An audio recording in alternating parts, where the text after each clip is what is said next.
अजय गंगवानी जी, हम अभी दीपक बैज जी को सुन रहे थे। वो बार बार आदिवासी हितों की बात करते हैं, लेकिन जिन राज्यों में ये कानून बन गया, असम में, गुजरात में, उत्तराखंड में, वहाँ सब में तो आदिवासी हितों का संरक्षण किया गया है। फिर छत्तीसगढ़ में डर क्यों सता रहा है आप लोगों को? मोहन जी, देखिए, सबसे पहले आपके टीवी 24 चैनल को बधाई। एक बहुत संवेदनशील विषय है जो सीधा सीधा न केवल देश छत्तीसगढ़ के प्रत्येक नागरिक के अधिकारों को सीधी उसकी बात करता है। मैं महत्वपूर्ण बिंदु पर बात करता हूँ। सबसे महत्वपूर्ण बात है कि यूसीसी लागू करने के लिए विधि आयोग को नियुक्त किया गया था। विधि आयोग की रिपोर्ट में बहुत अंडरलाइन की गई कि वर्तमान परिस्थितियों में समान नागरिक संहिता यूसीसी न ही आवश्यक है, न ही वांछनीय, नाइदर नेसेसरी नॉट डिजायरेबल। ये स्टेटमेंट जो है विधि आयोग का है, जिसका गठन इस बात के लिए किया गया था कि क्या यूसीसी की देश आवश्यकता है, या यूसीसी को लागू करने से आगे चल के क्या तकलीफें हो सकती है, क्या फायदे नुकसान होंगे। उस आयोग की रिपोर्ट स्पष्ट रूप से कहता है कब कि कब का है ये? कब का ये है? विधि आयोग की 2018 की रिपोर्ट है मोहन जी।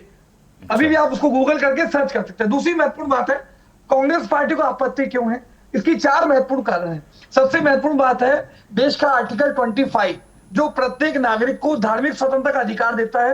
प्रत्येक नागरिक अपने धर्म के आधार पर, अपनी आस्था के आधार पर, आचरण के आधार पर अपने धर्म के पालन की मौलिक स्वतंत्रता प्रदान करता है। ये यूसीसी उसकी धार्मिक स्वतंत्रता के अधिकार पर सीधा हस्तक्षेप है। दूसरा, भारत देश जो है पूरे विश्व में अपनी सांस्कृतिक विविधता, मतलब अपनी सांस्कृतिक विरासत, बहुत सारी संस्कृतियों के सुंदर समागम के लिए जाना जाता है। ये यूसीसी उन सारी संस्कृतियों पर सीधा प्रहार और सारे सांस्कृतिक समागम के जो मूल आधार है, मूल आत्मा है, उसके सीधा आक्रमण है। क्योंकि यहाँ पे विभिन्न धर्मों के, विभिन्न आदिवासी समुदाय के, विभिन्न अल्पसंख्यक समुदाय के लोग रहते हैं, जो अपने अपने रीति रिवाज, परंपराएं, अपनी उसको त्योहारों का वो मनाते हैं। लेकिन यूसीसी जो है सीधा उस पर आक्रमण की बात है। तीसरी महत्वपूर्ण बात है, ये अल्पसंख्यकों का अधिकार।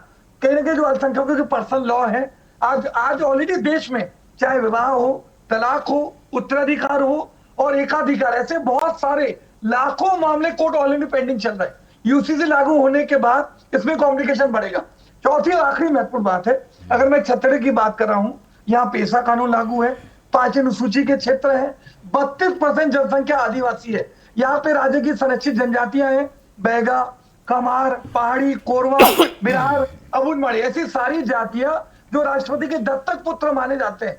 आज स्पष्ट उससे उल्लेख होना चाहिए, क्या यूसीसी लागू होने के बाद देश के संविधान का आर्टिकल 372 जो प्रत्येक आदिवासी को उनके आचार संहिता के आधार पर, उनके रीति रिवाज, उनकी परंपराओं, उनकी पूजा की पद्धति के आधार पर आरक्षण देता है, यूसीसी जो है जब लागू होगा सीधा पेशा कानून पे, उसके संवैधानिक अधिकारों पे, आज जो 5 सूची के अधिकार मिले हुए हैं उस पर सीधा हस्तक्षेप और आक्रमण की बात है।